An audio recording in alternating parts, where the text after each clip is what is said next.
Baik, bismillahirrahmanirrahim. Assalamualaikum warahmatullahi wabarakatuh. Waalaikumsalam warahmatullahi wabarakatuh. Alhamdulillahirabbil alamin wassalatu wassalamu ala sayyidina Muhammadin wa ala alihi wa sahbihi ajma'in. Mangga Mama, kamu itu aja. Yang kami muliakan jamaah kajian Yashfa Mata Hati dan kajian Qiyam Ramadan yang dimuliakan Allah. Disyukur kehadirat Allah SWT atas perkenannya dan atas rahmat dan hidayahnya. Alhamdulillah malam hari ini kita akan memulai rangkaian kajian namanya yang kita sebut sebagai kajian Qiyam Ramadan. yakni kajian hari-hari di 10 malam terakhir di bulan Ramadan. Salawat dan salam pada baginda Nabi besar Muhammad SAW, kepada para keluarga, para sahabat, para tabi'in, dan orang-orang yang setia bersamanya, bersama syariatnya Nabi SAW sampai akhir zaman nanti. Bapak Ibu yang memuliakan, alhamdulillah malam hari ini adalah malam perdana kita, pertemuan perdana kita dalam rangkaian kajian Qiyam Ramadan untuk kesekian kali. Alhamdulillah kita sudah memulai 3 tahun Ramadan ke belakang, dan ini adalah alhamdulillah adalah tahun keempat kajian Qiyam Ramadan bersama Yashfa Mata Hati. Untuk itu kami mengucapkan banyak terima kasih kepada Bapak yang muliakan atas kesetiaan bersama kami dalam mengikuti rangkaian kegiatan-kegiatan Yashfa, khusus kegiatan di bulan Ramadan, yakni kegiatan Qiyam Ramadan seperti ini. Seperti yang kami sampaikan di beberapa pertemuan yang lalu, bahwa di dalam Ramadan ini Yashfa mengadakan 2 kegiatan. Pertama, kegiatan Yashfa mengaji dan mengkaji yang dilaksanakan di pagi hari di setiap tahun ini, kita di setiap Selasa dan Kamis, dan alhamdulillah kegiatan Yashfa mengaji dan mengkaji berakhir di hari Kamis yang kemarin, hari Ahad yang kemarin. Selanjutnya kajian Yashfa akan berganti waktu di malam hari bersama para guru kita yang mulia yang akan berbagi ilmu bersama kita, yang alhamdulillah hari ini, malam hari ini kami akan menghadirkan untuk Bapak Ibu muliakan guru kita Al-Mukarram Al-Haj Dr. Ahmad Syatibi MA. Dalam rangkaian kajian-kajian yang kami ingin ingatkan bersama Bapak Ibu muliakan bahwa kajiannya akan bersama-sama kita ikuti ke depan selama 5 kali pertemuan ke depan, yakni pertama adalah malam hari ini, yaitu tentang ajal, sakaratul maut, dan kematian. Lalu esok hari kita akan bersama mengikuti kajian bersama guru kita, yaitu Al-Haj Dr. Bahrul Hikam, yaitu tentang keadaan manusia di alam barzakh. Yang ketiga, di malam ke-26 kita akan bersama-sama dengan Dr. Al-Haj Muhammad Anwar LCMA, yaitu dengan tema keadaan manusia di alam mahsyar. Lalu di malam ke-26, tadi malam 24 ya Bapak Ibu, selanjutnya malam 26 kita akan bersama dengan Al-Ustaz Al-Haj Andi Mujahidin untuk membahas bersama tentang manusia atau mizan, tentang timbangan amal manusia. Dan di pertemuan terakhir kita, insya Allah kami akan menghadirkan Dr. Al-Haj Aminullah MMA yang akan mengkaji tentang menapaki sirat ke surga ataukah ke neraka.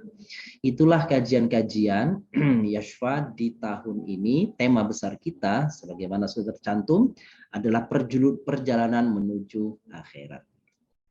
Memuliakan, di malam hari ini alhamdulillah kita sudah bersama dengan guru kita Dr. Al-Haj Ahmad Syatibi MA, dan tema yang akan dibahas oleh beliau malam hari ini adalah tentang ajal,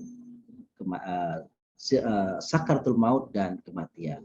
Seperti biasa 45 menit beliau akan menyampaikan untuk kita, dan kami seperti biasa akan membuka untuk Bapak Ibu memuliakan kesempatan untuk bertanya kepada beliau. tentang tema-tema yang akan kita bahas di malam hari ini. Ingat, tema kita malam hari ini adalah tentang ajal, sakaratul maut, dan kematian. Adapun tema-tema yang lain tentang alam mahsyar, tentang mizan, tentang sirat, tentang alam kubur, kita masih memiliki malam-malam berikutnya. Mengapa ini dipisah? Supaya Bapak Ibu bisa mengikutinya secara gradual, secara tahapan, dan kita seperti kami namakan namanya perjalanan menuju akhirat. Dengan ini semoga insya Allah ini menjadi bekal kita semuanya.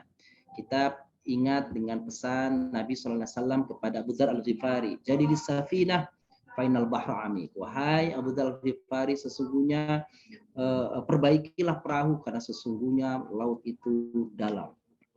Wa khudhiz zada fa inna safar tawil. Perbanyaklah bekal karena perjalanan kita sangat jauh, sangat panjang, bahkan perjalanan kita abadi. Untuk itu, bekal-bekal yang kita dapatkan dari para guru kita di hari-hari ke depan, mudah-mudahan lebih memberi semangat kepada kita untuk banyak membawa bekal, untuk meraih bekal, untuk menggali bekal kita sebelum ajal tiba bersama kita. Untuk itu, mari kita awali bersama-sama kajian malam hari ini bersama membaca Ummul Kitab surah Al-Fatihah. A'udzu billahi minasyaitonir rajim. Bismillahirrahmanirrahim. Alhamdulillahirabbil alamin, arrahmanir rahim, maliki yaumiddin. Iyyaka na'budu wa iyyaka nasta'in. Ihdinas siratal mustaqim. Siratal ladzina an'amta 'alaihim ghairil maghdubi 'alaihim waladdallin. Amin.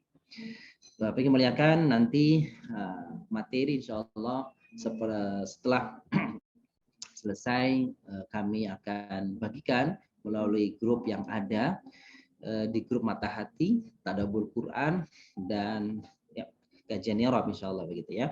Bagi Bapak Ibu yang belum bergabung, silakan bisa mendaftarkan diri. Nanti di ruang chat akan ada nomornya untuk bisa mendaftar bergabung ke grup Mata Hati Yashfa, agar Bapak Ibu yang belum bergabung nanti setelah bergabung mendapatkan materi-materi kajian di Yashfa. Untuk mempersingkat waktu, kita berikan kesempatan yang seluas-luasnya kepada guru kita Al-Mukarram Ustadz Dr. Kiai Haj Ahmad Syatibi MA. Kepada beliau kami silahkan. Fadhal Ustadz.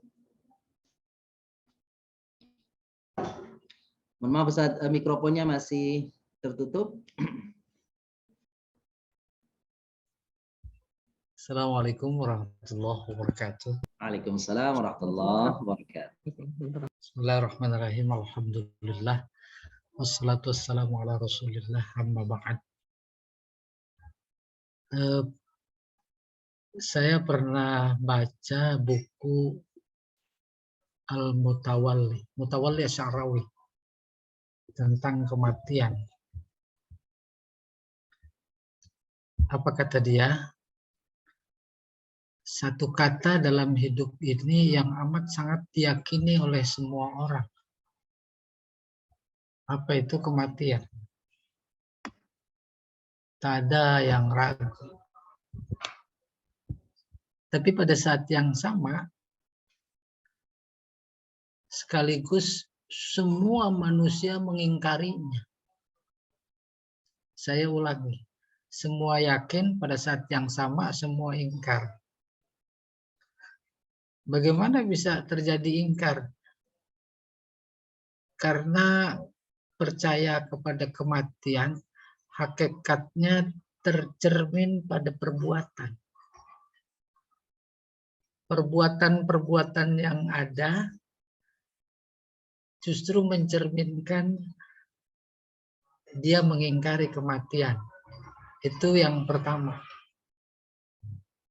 Yang kedua, mengapati sasaran tembak dakwah Nabi dari awal sampai akhir sebenarnya mengingatkan tentang kematian.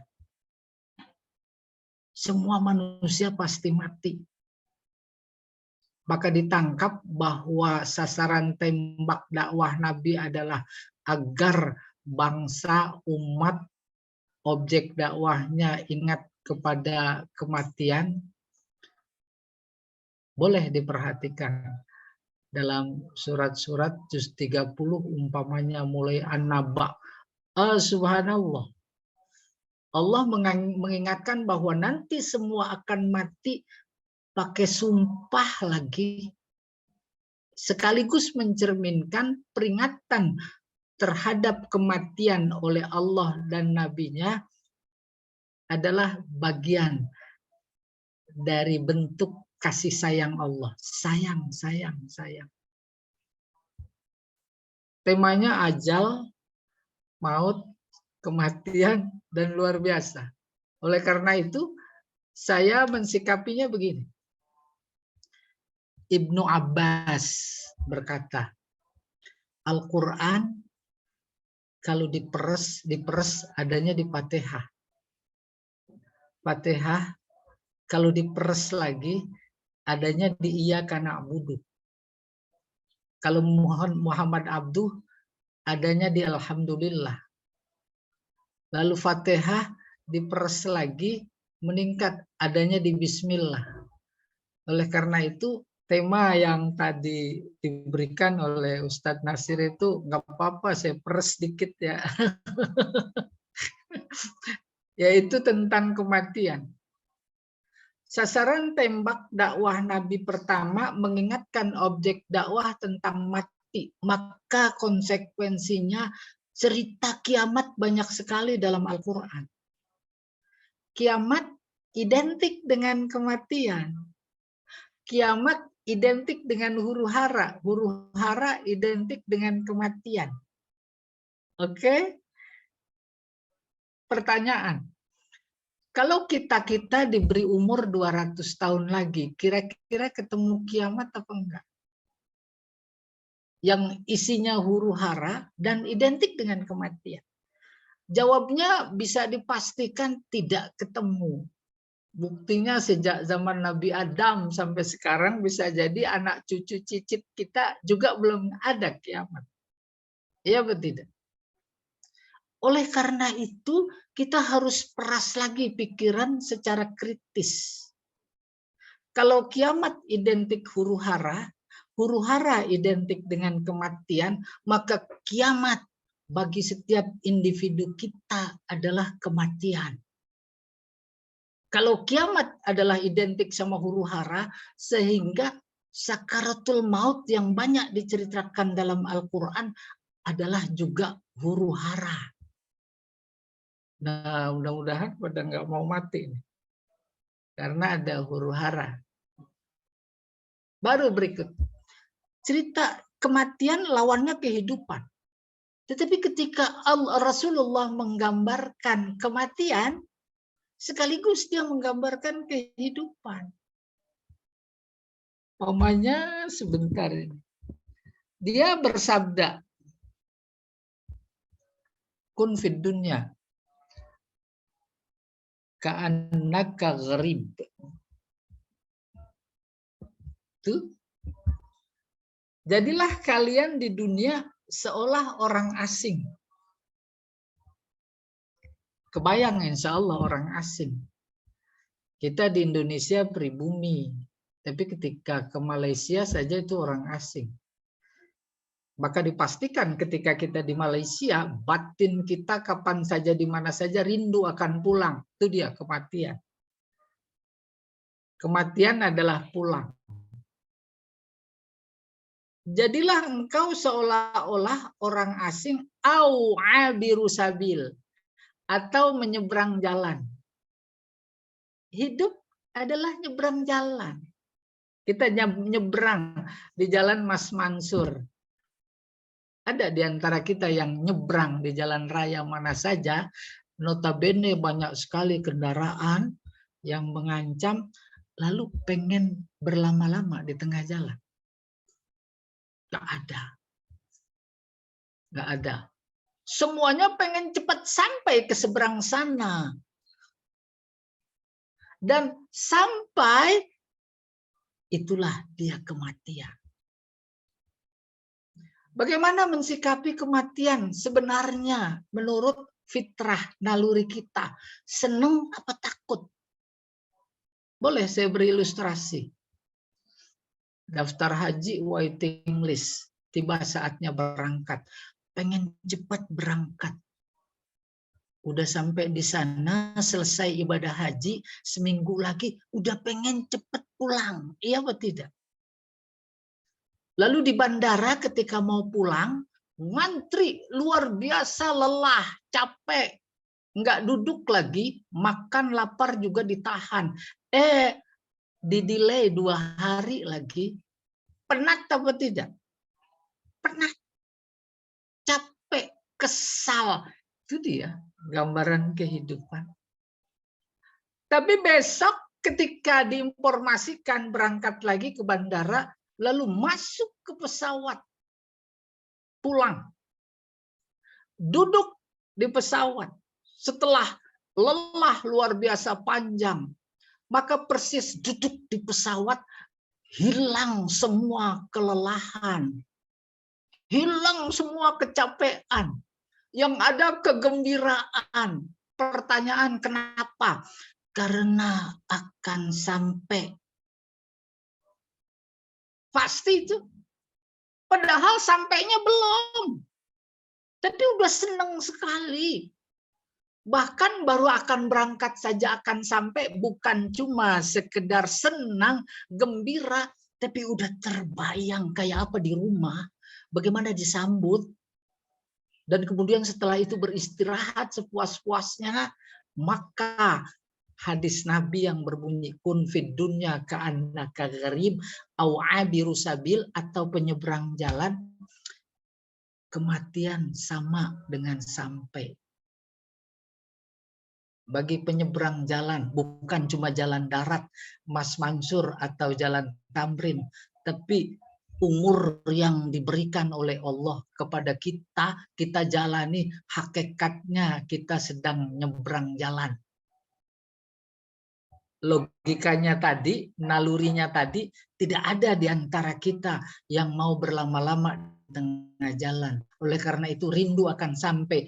Kalau sampai itu adalah ilustrasi bagi kematian, maka harusnya di antara kita nggak ada yang mau hidup lama-lama. Kalau nggak ada yang mau hidup lama-lama, nggak ada di antara kita yang berdoa minta umur panjang. Ngapain lama-lama di tengah jalan? Gitu kurang lebih. Oke, baru kemudian. Nih tambahan. Kullu nafsin za'iqatul maut. Dalam konteks nafas adalah semua makhluk Allah, maka dimaknai setiap yang hidup. Tapi dalam konteks manusia, maka dimaknai kullu nafsin setiap manusia. Za'iqah artinya mencicipi. Ibu-ibu Ramadan masak.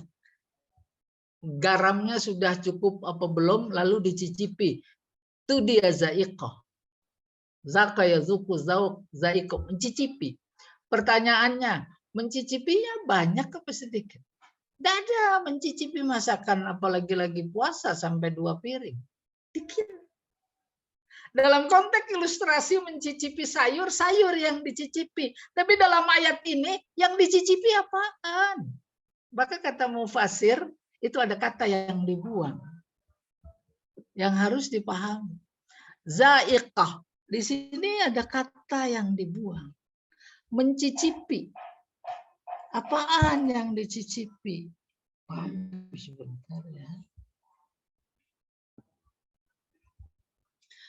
Kalau dia orang soleh, maka yang dicicipi adalah nikmatnya mati. Nikmatnya mati. Kalau dia orang soleh, nikmat. Nanti dibuktikan oleh ayat Al-Quran sendiri. Kalau saja informasinya dimaksud mencicipi bagi orang soleh, nikmat, tidak ada yang tidak mau mati. Bahkan bisa jadi fakta sejarah di zaman para sahabat tabi'in, mereka mati dicari, bahkan dikejar. Ketika genderang jihad Nabi ditabuh umpamanya, mereka bergegas, senang, gembira, seperti halnya kita gembira mau mendapatkan hadiah. Kenapa? Mereka tahu betul jaminannya adalah surga. Bahkan ketika berangkat, itu surga sudah terbayang, terlihat di kelopak mata mereka. Lalu mati di medan laga. Karena mati di medan laga dan dia menyaksikan surga sebagai balasannya di kelopak matanya, maka yang mati di medan laga disebut syahid. sangat menyaksikan. Menyaksikan apa? Menyaksikan balasan jihad. Menyaksikan kebenaran janji Allah. Yang kedua, dimaksud merasakan kalau yang sedang sakaratul maut itu orang toleh, yang tidak soleh, maka yang dirasakan adalah azab. Azab. Kalau nikmat, nikmat apa? Nikmat mati. Kalau azab, azab apa? Mati. Dan hal ini kalau kita kompromikan dengan surat An-Nazi'at umpamanya, oh iya, klop sekali. Dalam surat An-Nazi'at Allah berfirman, "Wan-nazi'ati gharqa."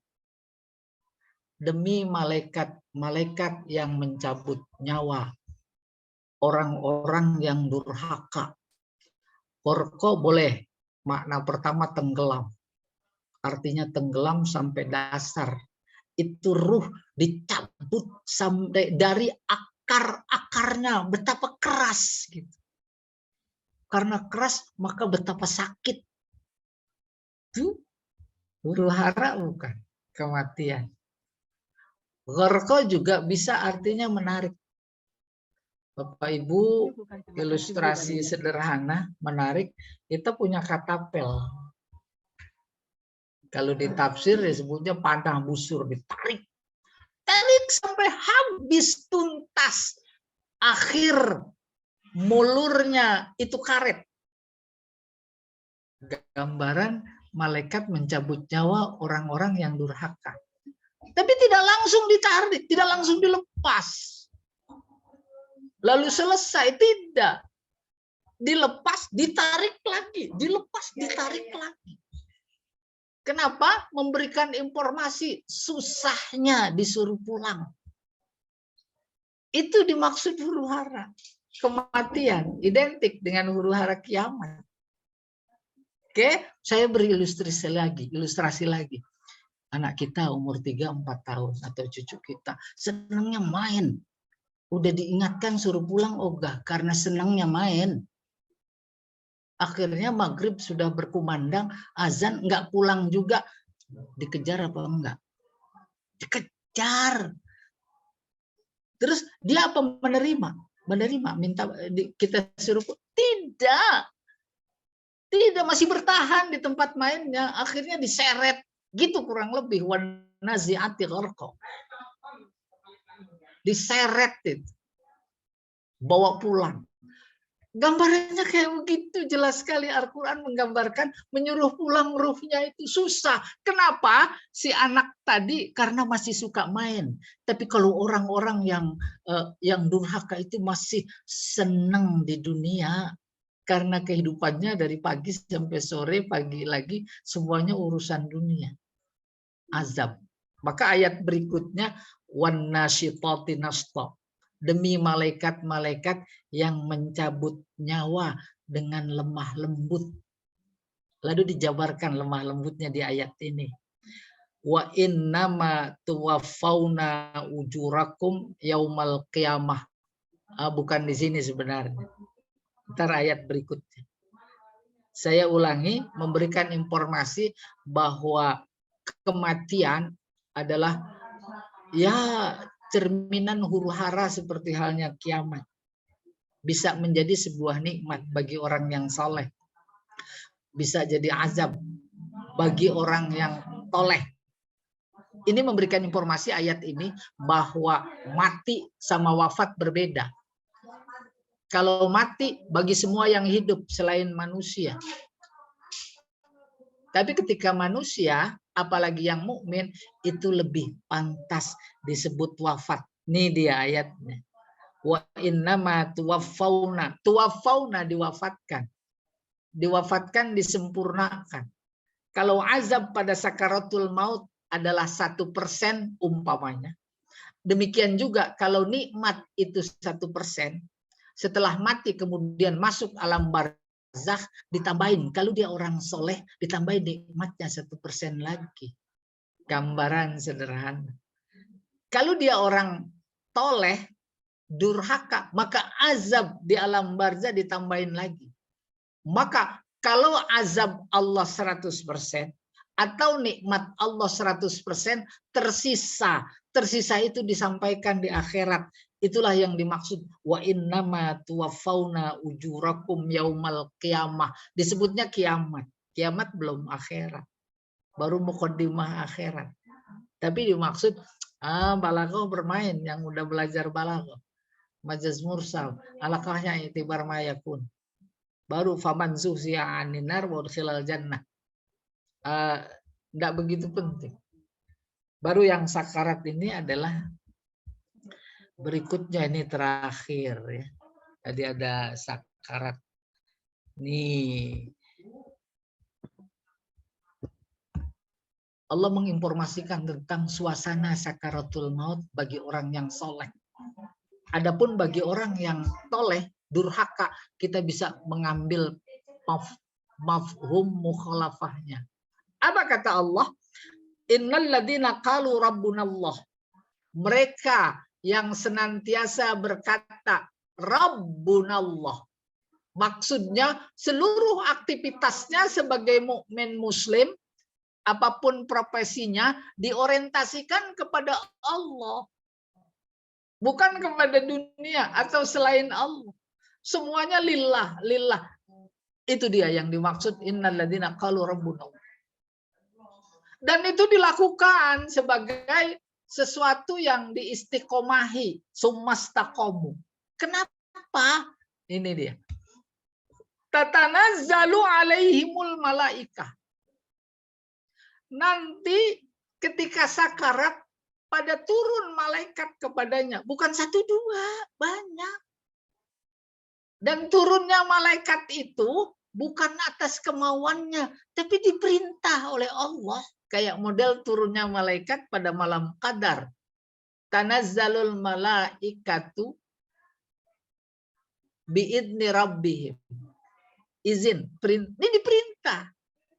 Kayak begitu perhatian kasih sayang Allah terhadap hambanya yang soleh, turun sana. Disuruh ngapain? Suruh bilang Allah takhafu. Jangan takut. Jangan takut. Memberikan informasi orang soleh pun saat sakarat itu takut. Itu orang soleh. Memberikan informasi tak berlebihan. Kalau itu juga kita katakan sebagai huru hara, seperti halnya kiamat. Cuma jangan buruk sangka dulu. Takut ada positif, ada negatif. Takutnya orang soleh dalam konteks ini sedang sakarat positif. Apa itu? Khawatir. Kalau sekian perintah Allah yang sudah aku lakukan, ada yang belum sempurna. Itu dia takut. Itu takut. Khawatir kalau ada larangan Allah yang sudah aku jauhkan, tetapi menurut pandangan Allah masih ada yang terlewatkan. Allah tahu itu, perasaan itu, maka dikirim malaikat.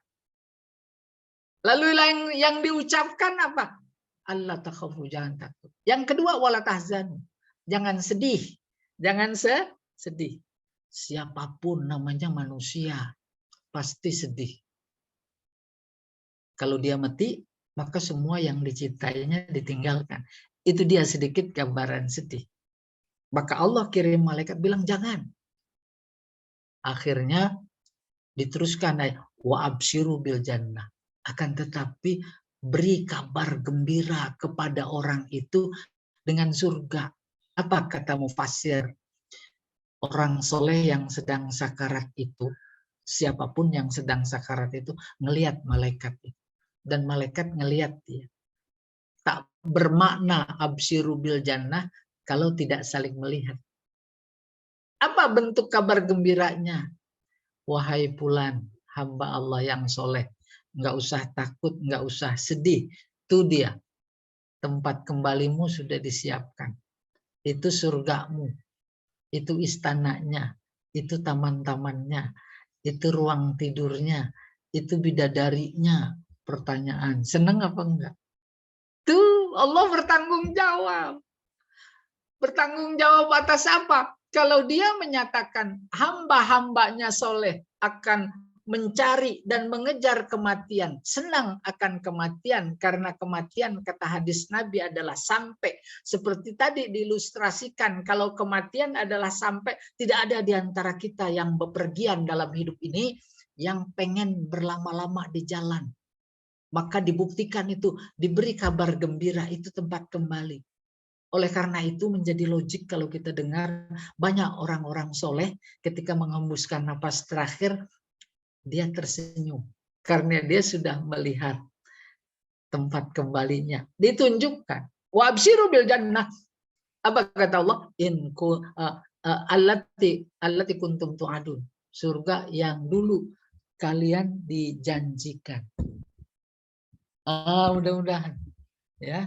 Mudah-mudahan ada manfaatnya tentang kematian, khususnya buat saya sendiri dan umumnya buat kita sekalian. Ada sisa waktu barangkali yang diperlukan lebih lama, oleh karena itu semacam pengantar saya cukupkan, saya kembalikan kepada Ustaz Nasir. Dipersilahkan. Baik, alhamdulillah. Terima kasih pada guru kita Dr. Galahad Ahmad Syatibi.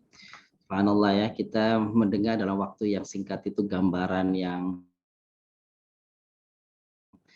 sangat jelas ternyata seperti itu kira-kira perjalanan manusia kan, bagaimana di akhir kehidupan manusia yang senang menghadapi kematian dan ajal, dan yang begitu takut dengan kehadiran ajal atau kematian.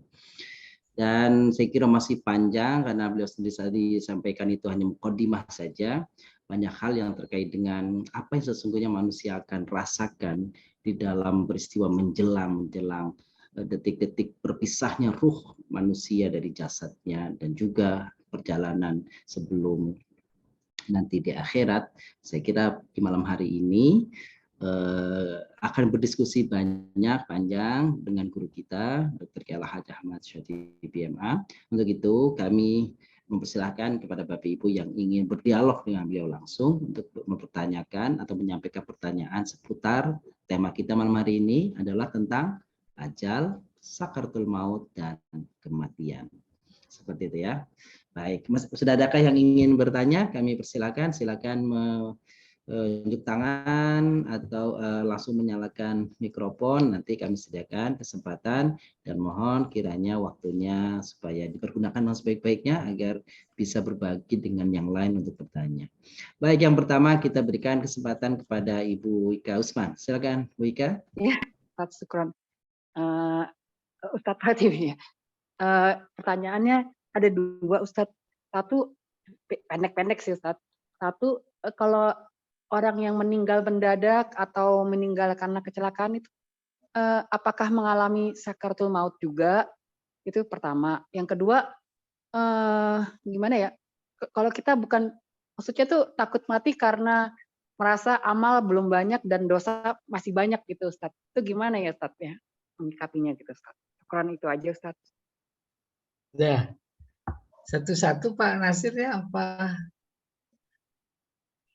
Ada dua pertanyaan dari Ibu Ika ini. Ya. Pertama, orang yang meninggal dunia secara mendadak, tertabrak misalkan atau apapun begitu. Pertanyaannya, apakah orang-orang yang kasus seperti ini merasakan sakaratul maut? Gitu, gitu ya.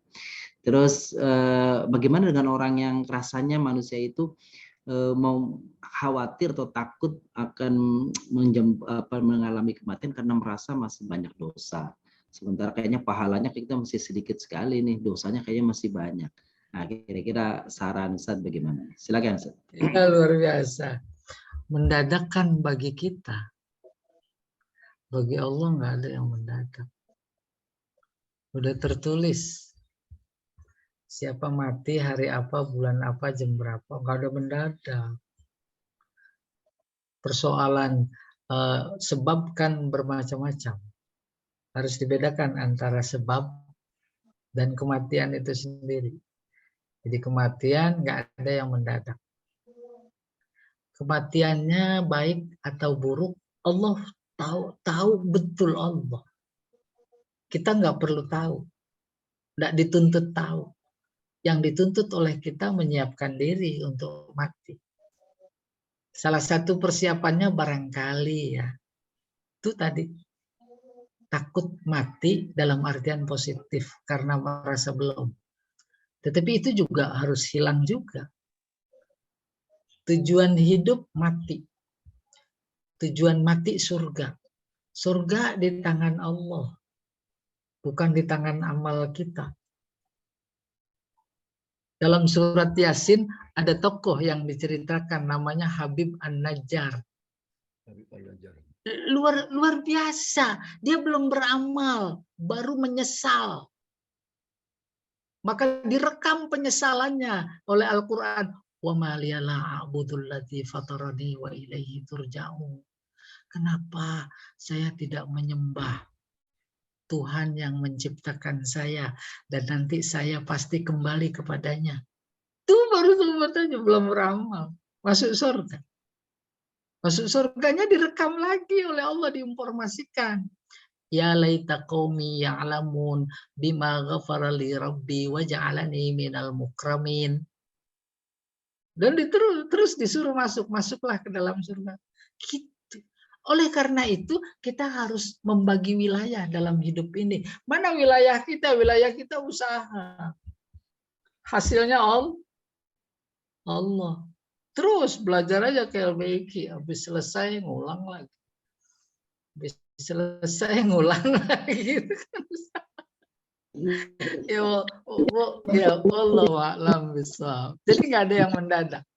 Kalau memang betul ada tadi yang kedua, takut mati karena belum siap, kan positif. Tapi jangan cuma di mulut, gitu kurang lebih. Ya, Pak Nasir, wallahu a'lam bishawab. Biasa. Saya Pak Nasir, saya Pak Ustadz. Sebentar, ya sebentar, nanti ada waktunya. Sebentar, ini bergantian.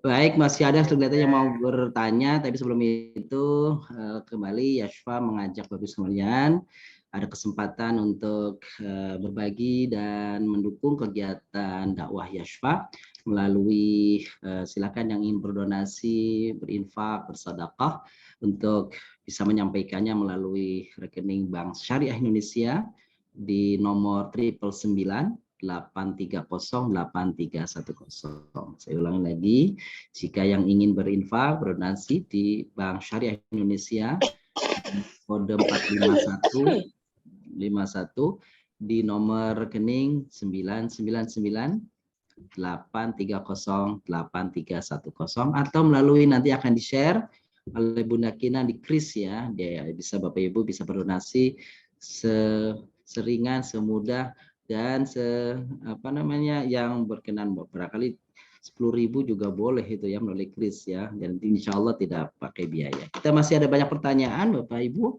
Kita sampaikan sebelum Pak Dr. Noviar, Pak Sunarjo. Silakan Pak Sunarjo. Baik, makasih. Assalamualaikum Ustaz. Boleh dinyalakan ininya kameranya? Iya, Ya, kameranya dinyalakan boleh. Baik, Ustaz. Langsung aja saya ada dua nih Ustaz. Pertama, tadi saya sampai itu kan ada gembira dan sedih lah kalau kita perjalanan ibaratnya kalau mencapai maut. Yang supaya saya kaitkan dengan ada hadis orang cerdas adalah orang memahami kematian.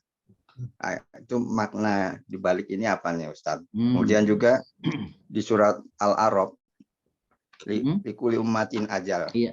Nah itu saya coba baca tafsir sebelumnya. Yang saya khawatirkan ajal ini umat seperti kaum Nuh, kaum Samud, kaum Ad.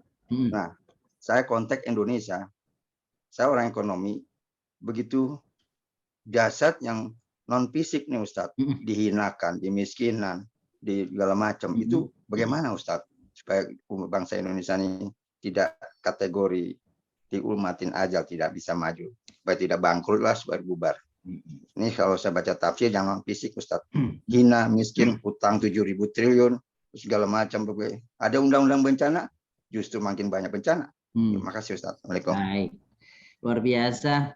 Silakan Pak Kiai Satibi langsung berkomentar atas pertanyaan Pak Sunarjo. Pak Sunarjo silakan. Yang pertama apa tadi ya? Saya belum sempat bisa. Yang ada dua pertanyaan. Yang pertama. Yang pertama. Yang kedua sih ingat. Ada hadis tuh Ustaz. Iya, iya. Ya al-kayis Ada. Ustaz. Al-kayis. Man wal kayis? Hadis. Silakan hadis Nabi. Kalau tentang kematian ya.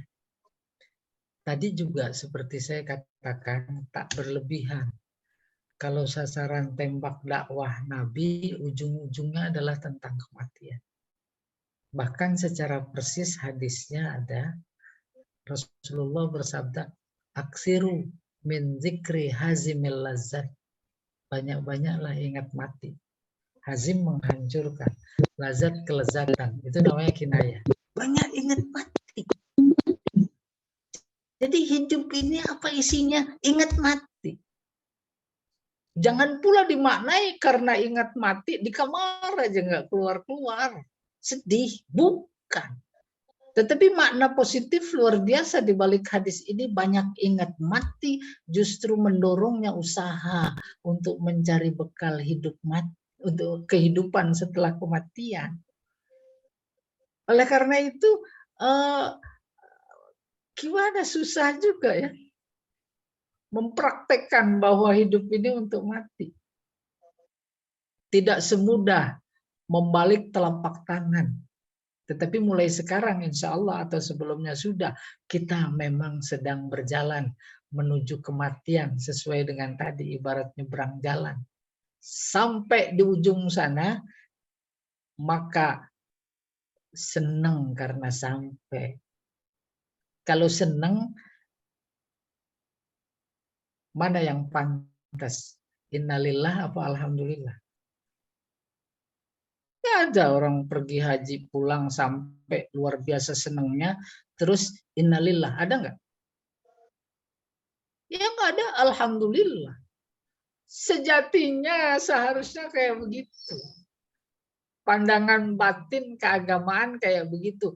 Lain halnya pandangan dunia, sebab kita manusia juga punya dimensi dunia. Sedih, biasa sedih. Nabi saja juga, anaknya meninggal sedih. Istrinya meninggal sedih, biasa.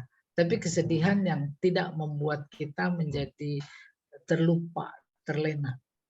Baru kemudian kita pastikan lagi, baik sebagai individu maupun sebagai umat, sebagai bangsa, sebagai kelompok, sebagai apa saja, ternyata memang ujung-ujungnya adalah untuk kematian. Bukan untuk kehidupan, tapi untuk kematian. Bukan untuk kehidupan selamanya. Baru kemudian Allah ketika ingin mematikan seseorang karena itu adalah sunnahnya, harus ada sebab. Sebagai individu harus ada sebab. Sakit sebab, kecelakaan sebab. Ya apa tidak? Nggak ada yang nggak ada sebab. Kalau menurut kita kemudian kayaknya mandi sekonyong-konyong nggak ada sebab, itu kan menurut kita. Baru kita analogikan kepada bangsa, likulli ummah ajal. Oh boleh. Allah lagi memproses tentang ajal suatu umat, suatu kaum, suatu bangsa. Lalu apa yang harus dikhawatirkan? Apa yang harus dikhawatirkan? Dulu ketika Nabi dakwah, enggak semuanya menerima. Enggak semuanya, bukan cuma Nabi Muhammad saja. Bahkan Nabi Nuh itu semua umatnya, kecuali sedikit yang naik perahu saja yang iman. Sampai-sampai doanya direkam dalam Al-Quran. Ya Allah, habisin saja mereka semua. Rabbi la tazar alal ardi minal kafirina dayyara. Itu kan artinya habisin aja. Innaka intazarhum yudillu ibadaka wala yalidu illa fajiran kafara. Sebab kalau engkau sisakan, nanti enggak melahirkan yang sisa itu kecuali yang kafir-kafir lagi. Tuh sampai begitu. Akhirnya udah diturunkan azab. Hujan dari atas, dari bawah. Itu sunnatullah dalam rangka dia membuktikan sunnahnya yang lain, yaitu likulli ummah ajal. Apa yang harus kita persoalkan? Dalam kondisi seperti itu, Nabi sendiri yang direkam dalam Al-Quran juga gelisah, luar biasa. Ya Allah, Engkau tahu mereka durhaka luar biasa. Aku dibilang orang gila. Aku dibilang pesihir. Aku dibilang pemecah belah. Kenapa Engkau biarkan aja ya Allah? Begitu itu. Apa Allah bilang? Famahilil kafirin. Mahil amr. Itu objeknya engkau ya Muhammad. Biarin orang kafir itu. Biarin mereka berusaha memiskinkan. Menginjak-injak luar biasa. Biarin. Gitu bahasa Al-Quran. Maka berikutnya. Amhilhum ruwaida. Aku akan beresin. Mana ada yang begitu nggak diberesin oleh Allah? Allah sendiri yang cerita. Kaifa fa'ala rabbuka bi'ad irama dzatil imad allati lam yukhlaq mithluha fil bilad wa thamud alladziina jabus sakhra bil wad wa fir'auna dzil autad alladziina taghaw fil bilad fa aktsaru fiha al fasad fasabba 'alaihim rabbuka sautu azab. Sunnatullah. Bukan cuma dulu, sekarang juga. Oleh karena itu, bukan berarti kita tak berjuang, berjihad, mengatasi semua itu. Tapi pada puncaknya adalah memang harus pasrah kepada Allah, percaya kepada sunnahnya. Kita doa, ya Allah, itu pasti. Persoalannya antara kita dan Allah adalah persoalan timing. Kita pengennya minggu depan. Nggak usah nunggu 2000 sekian. Lah, tapi kalau Allah belum pengen, belum mau, belum terjadi. Udah plong gitu. Dengan terus berusaha wallahu a'lam bishawab. Mudah-mudahan nggak puas. Ya, Pak. Jadi nanti iya. Silakan Pak. Boleh tanya Ustaz? Jadi kita tunggu aja amhilhum ruwaidanya ya, gitu. Iya. Ambil Ruwaida, coba Ruwaida itu bahasa. Baik, ini sudah ngantri yang ingin bertanya Ustaz, tapi sebelum di soal ini kita silakan dulu Pak Dr. Noviar, silakan. Ya, terima kasih Pak Ustadz. Assalamualaikum warahmatullahi wabarakatuh. Pak Ustadz, saya cuma ingin yang soal surat 4130 yang katanya para malaikat diutus waktu kita yang sakaratul maut, yang kita yang beriman kepada Allah mustaqim. Tapi kan bunyinya di situ tatanazalul. Tapi kalau malaikat diturunkan waktu malam Lailatul Qadar, padahal Lailatul Qadar itu kan hebat banget kan. Nah itu cuma tanazalul. Kira-kira secara bahasa gimana ya Pak Ustadz ini maknanya? Wah itu kan bahasa Allah. Tanyanya sama Allah. Itu batal Pak Ustadz puasanya kalau gitu. Jadi tanazalu turun semua. Kenapa enggak tatanazalu? Kalau kata para ilmuwan sorof itu namanya litakhfif. Yang kayak begitu banyak. Mana dia? Talaha. Asalnya tatalaha. Talazo. Asalnya tatalazo. Apa semua? Litakhfif. Untuk meringankan. Udah selesai. Kalau belum puas nanti di alam barzakh Bapak ketemu sama Allah. Ya, tanya malaikatnya tanya. Ya Allah alam bishawab. Ya, makasih Pak Ustadz. Ya, Selanjutnya kita dengarkan pertanyaan dari Pak Saleh. Fadhal Pak Saleh, silakan sampaikan pertanyaannya kepada Pak Saleh. Ini mah jawab sendiri ini. Assalamualaikum warahmatullahi wabarakatuh. Waalaikumsalam warahmatullahi. Terima kasih banyak sudah diberi kesempatan. Dalam satu riwayat yang masyhur tentang kematian, Nabi SAW bersabda, "Man kana akhiru kalamihi la ilaha illallah dakhalal jannah." Pertanyaannya, apakah kalimat la ilaha illallah ini harus dalam bentuk jahr atau sir atau bagaimana? Yang kedua, berkaitan dengan mampu atau tidaknya seseorang untuk mengucapkan kalimat itu tercetus berdasarkan kinerja organ hati dan lisan, atau mutlak itu merupakan perbuatan amaliyah dari seseorang? Nah, itu pertanyaannya Mbak Kiai. Mohon penjelasannya dan terima kasih jazakumullahu khairan atas kesempatannya.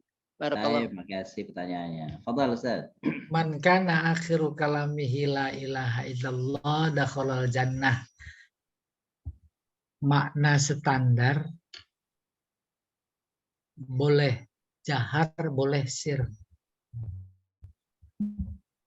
Seseorang sedang sakaratul maut, bisa jadi hatinya masih full normal, cuma organ luarnya yang nggak bisa bergerak, nggak bisa lain-lain. Dia udah mengucap. Itu bukan wilayah kita lagi, wilayah Allah. Wilayah kita dalam konteks itu gak kedengeran kok la ilaha illallahnya. Kita disuruh berbaik sangka. Udah. Oleh karena itu, terkait la ilaha illallah saat menghembuskan terakhir, diperdebatkan, bukan diperdebatkan, dipertanyakan jahar dan sirnya, maka hubungannya sama talqin. Hati-hati kalau mau mentalqin. Ada aturannya, ada teknisnya, ada etikanya. Jangan sampai terjadi yang sedang sakaratnya ulama besar, yang talqinnya orang ulama kecil. Kalau orang tak tahu ilmu, tak berilmu umpamanya. Padahal tanpa harus ditalqin dia udah la ilaha illallah. Umpama. Karena dia tahu. Oleh karena itu harus sadar. Jangan ada kesan bahwa dia ngajarin, jangan. Apalagi yang sedang sakarat, umpamanya orang alim. Pertanyaan, rada kesel apa enggak? Bagaimana coba bayangkan kalau pada saat itu muncul rasa kesel. Maka la ilaha illallah yang kita talqinkan bukan saja tak berguna, tetapi berdampak negatif. Karena saat dia mau menghadap Allah masih ada rasa kesel.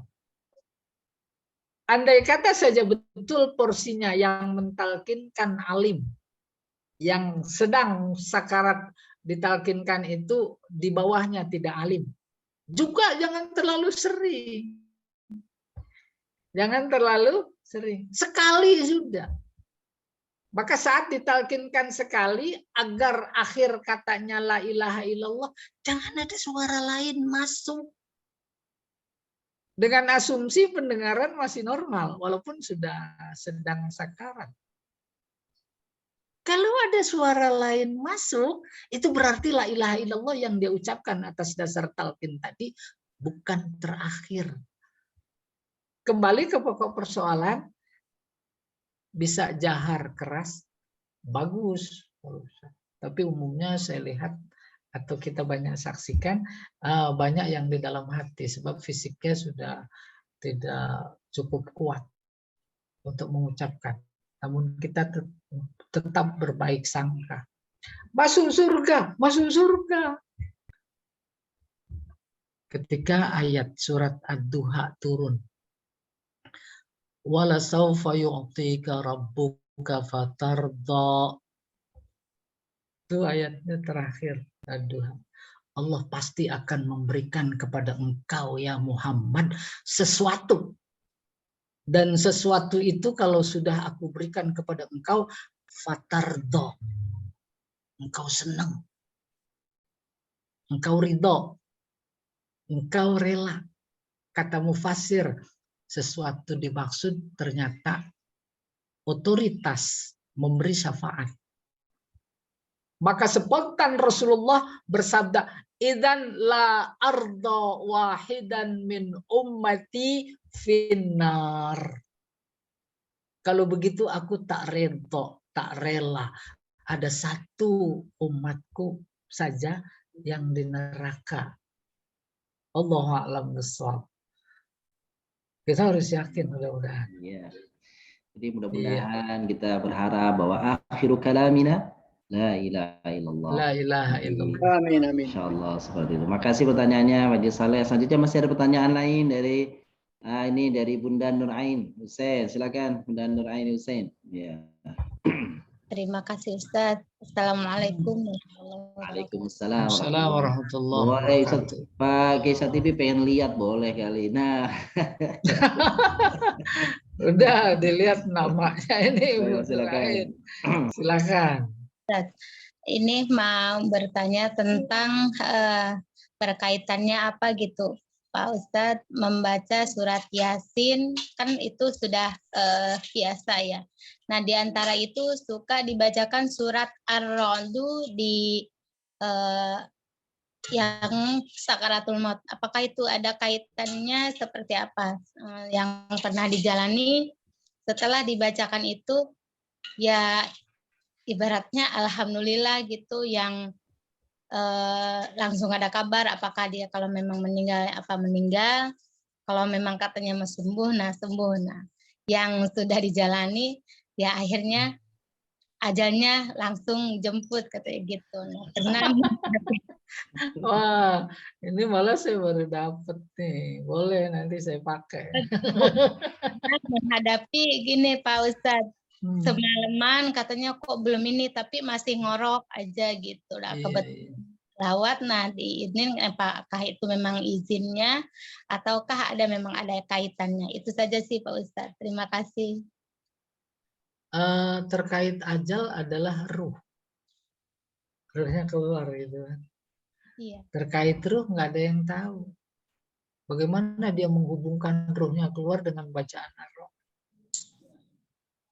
Kan susah juga itu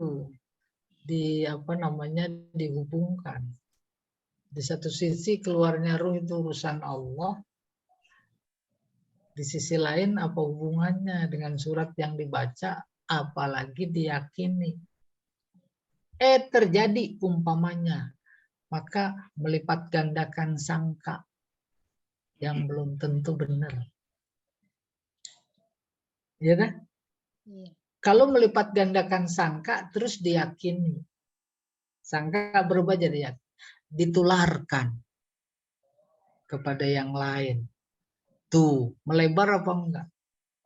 Kalau ada umpamanya yang lain, keluarga atau bukan, kayak begitu kasusnya, udah bacain aja surat Ar-Rahman.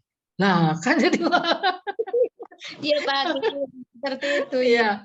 Padahal petunjuk Nabi lakinu tuh talkin mau takum ya talkin aja ya Allah alam bisawab ya. Awas orang dibacain surat itu sih dasar kamu dibacain surat ini nih jadi dijemput gitu. Iya, sama sekali nggak ada hubungannya. Nggak ada hubungannya Pak Ustadz. Iya. Baik. Terima kasih Ustaz. Ya, bagus. Baik. Oh ya, Pak Jikoco, mau tanya Pak Jikoco, silakan Pak Jikoco. Masya Allah, silakan. Ya Ustadz, Pak Ustadz tadi memberi gambaran betapa orang yang menghadapi maut atau malaikat maut dalam mencabut nyawa itu seperti menyakitkan begitu ya. Nah, saya pernah dengar malah orang yang beberapa kondisi orang yang meninggal itu tidak dicabut nyawanya tapi malah dipersilakan untuk masuk seperti dalam Al-Fajr ayat terakhir. Ya ayuhan nafsul mutmainnah. Ya Tuhan nafsul mutmainnah. Ya Tuhan nafsul mutmainnah irji ila rabbiki radiyatan mardiyah fadkhulil fi ibad. Jadi itu menyiratkan Allah mempersilakan si ruh tadi untuk keluar sendiri seperti itu atau bagaimana? Jadi kalau apakah jamaah kita yang lagi ikut Zoom ini nanti insya Allah seperti itu, Ustaz. Bagaimana, Ustaz? Ya sudah. Sudah, jadi apakah semua itu seperti apa? Malaikat maut itu kejam, mencabut nyawa seperti itu, atau ada yang malah dipersilakan seperti itu? Ya. Ya. Ya ayat Tuhan nafsul mutmainnah, wahai jiwa yang tenang, memberikan informasi tentang orang yang soleh, baik, substansi soleh tenang, bahkan substansi surga tenang, sakinah. Buktinya Allah nyuruh masuk surga Adam dan Hawa pakai kata-kata uskun, bukan pakai kata-kata udkhul. Oke, ya ayat Tuhan nafsul mutmainnah, memberikan informasi masuk ke surga. Pertanyaan, surganya udah ada apa belum?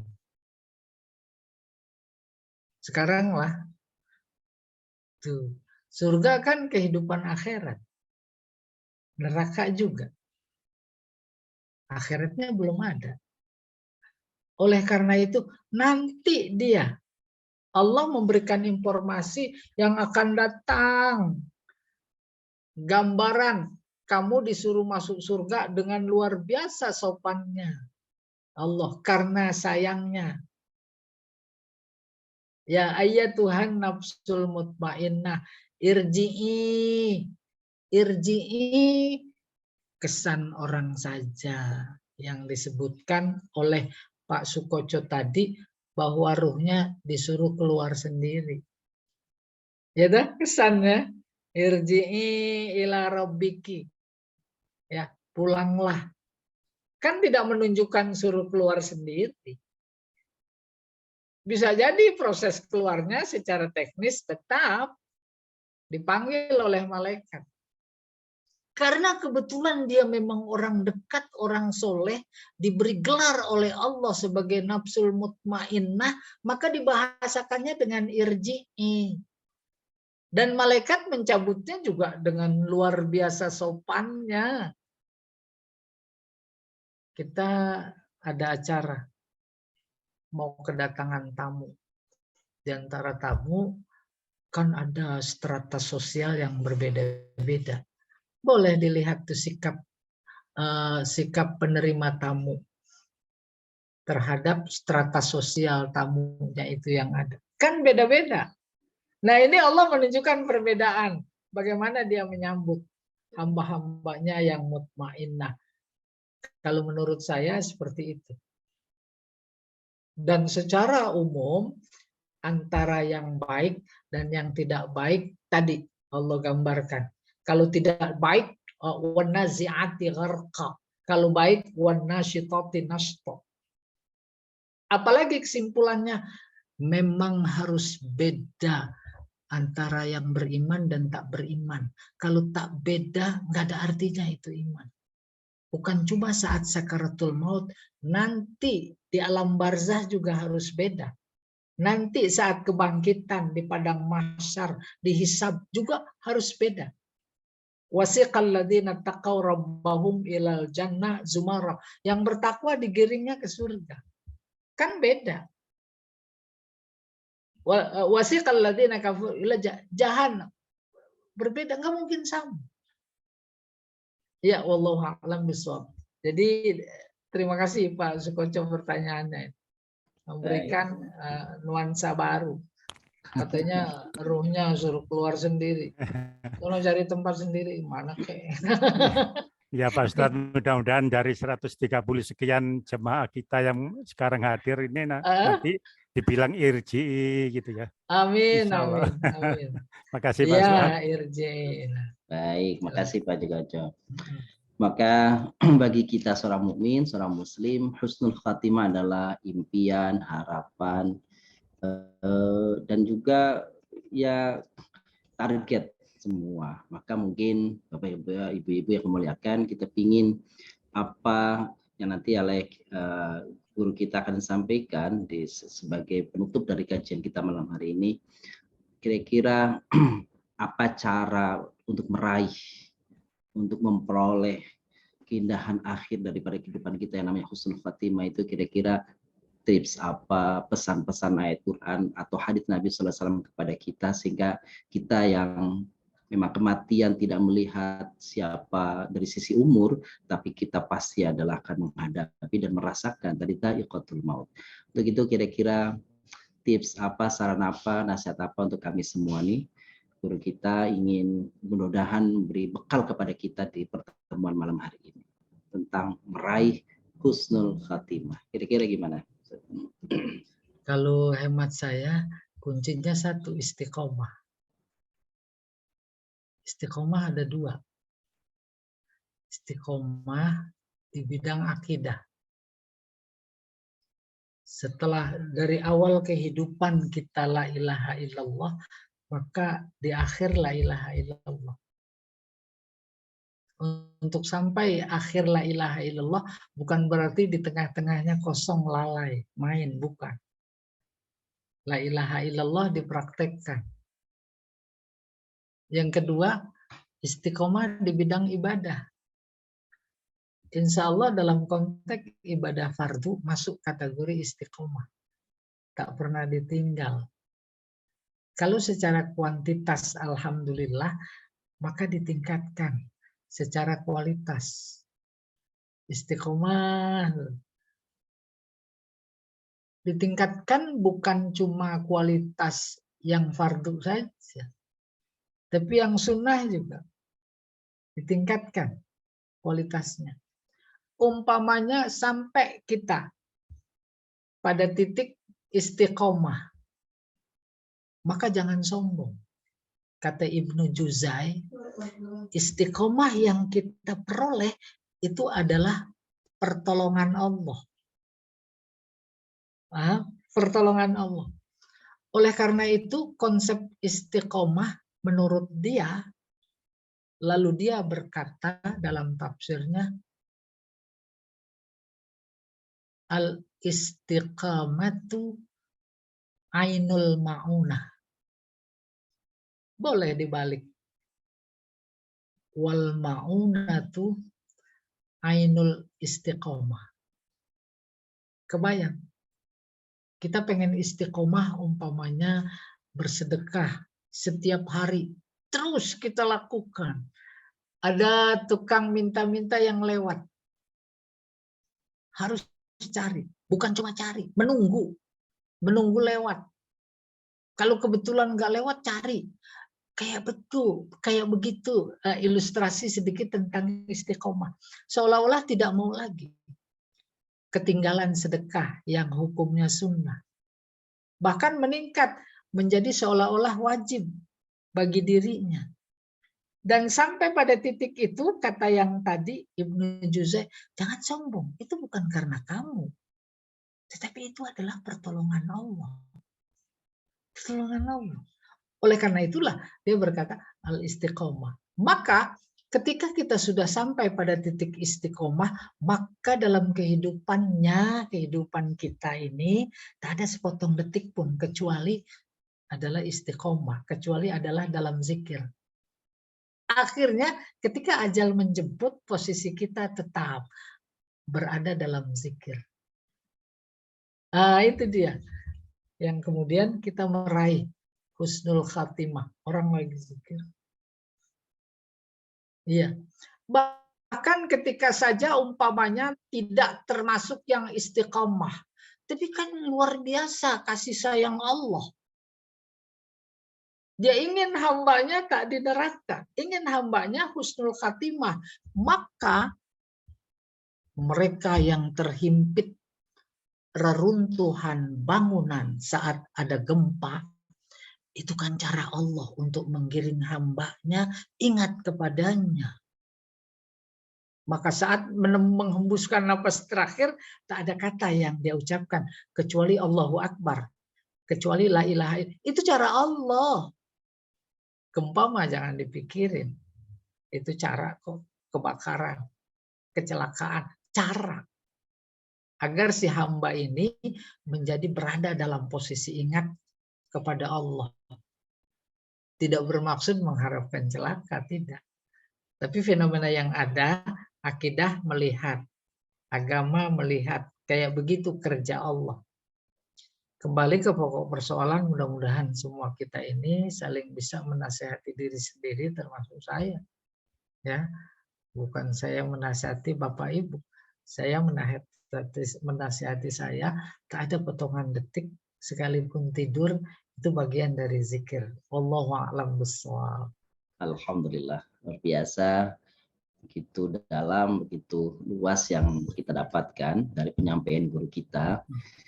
Dan mudah-mudahan ini menjadi bekal kita, Bapak Ibu muliakan, untuk sisa dari usia kita yang masih diberikan oleh Allah SWT, yang kita tidak tahu kapan sesungguhnya batas daripada akhir kehidupan kita yang namanya ajal.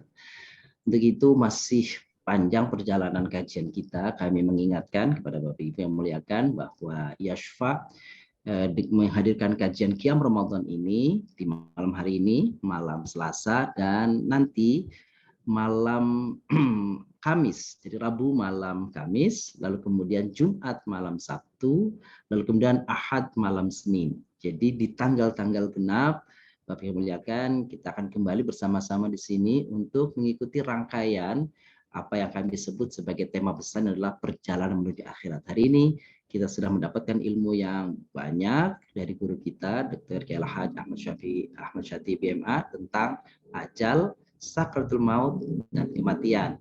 Pada hari Rabu dan Rabu malam Kamis kita akan bersama-sama mendengarkan dari guru kita Dr. Kiai Al-Haj Bahrul Hikam LCMA tentang apa perjalanan setelah kematian, maka memasuki alam barzah. Bagaimana kondisi alam barzah dan apa yang akan didapatkan oleh orang-orang yang menghuni alam barzah, dan bagaimana kira-kira ke depan kita dalam gambaran pandangan menurut agama berdasarkan Al-Quran dan Hadis. Maka Bapak Ibu, kami menunggu Bapak Ibu semuanya di kajian insyaallah di malam Kamis lusa. Kami mengundang kembali untuk bisa hadir bersama-sama di kajian malam seperti ini.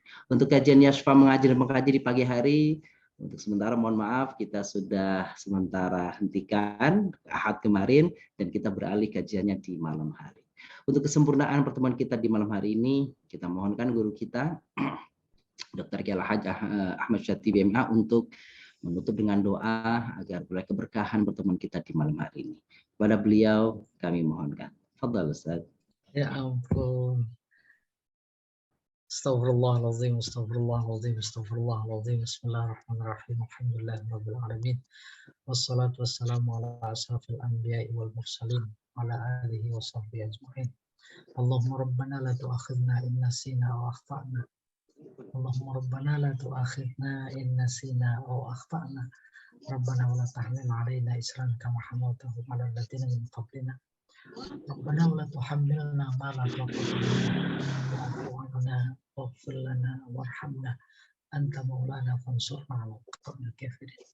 Allahumma inna nas'aluka khaira hadhihi al-lailah wa khaira ma fiha wa na'udzu bika min syarri hadhihi al-lailah wa syarri ma fiha. Allahumma ya muhawwil al-ahwal hawwil ahwalana ila ahsanil hal fa innahu la muhawwil al-ahwal illa anta. Allahumma rabbana taqabbal minna innaka antas samiul alim wa tub 'alaina innaka antat tawwabur rahim. Rabbana atina fid dunya hasanah wa fil akhirati hasanah wa qina 'adzaban nar wa adkhilna al-jannata wal abrar. Ya Aziz ya Ghaffar ya Rabbal alamin. Walhamdulillahirabbil alamin. Wassalamualaikum warahmatullahi wabarakatuh. Waalaikumsalam warahmatullahi wabarakatuh. Terima kasih kami sampaikan kepada guru kita Dr. Kiai Al-Haj Ahmad Syatibi BMA yang telah memberikan ilmu kepada kita. Kami juga ucapkan terima kasih kepada Bapak Ibu semuanya hadir di malam hari ini, tim manajemen Yashfa Mengaji, Yashfa Mata Hati, Bunda Kina, Bunda Tati, dan seluruhnya yang tidak kami sebutkan satu-satu. Mudah-mudahan Allah SWT memberikan balasan terbaik pada guru kita dan Bapak Ibu semuanya. Jazakumullah khairan katsira. Sampai ketemu lagi di hari Rabu malam Kamis lusa, dan mari kita tutup pertemuan kita malam hari ini bersama-sama membaca kafaratul majlis. Subhanaka wa bihamdika asyhadu an la ilaha illa anta astaghfiruka wa atubu ilaik. Mohon maaf atas kekurangannya. Assalamualaikum warahmatullahi wabarakatuh. Waalaikumsalam. Terima Terima kasih banyak. Jazakumullah.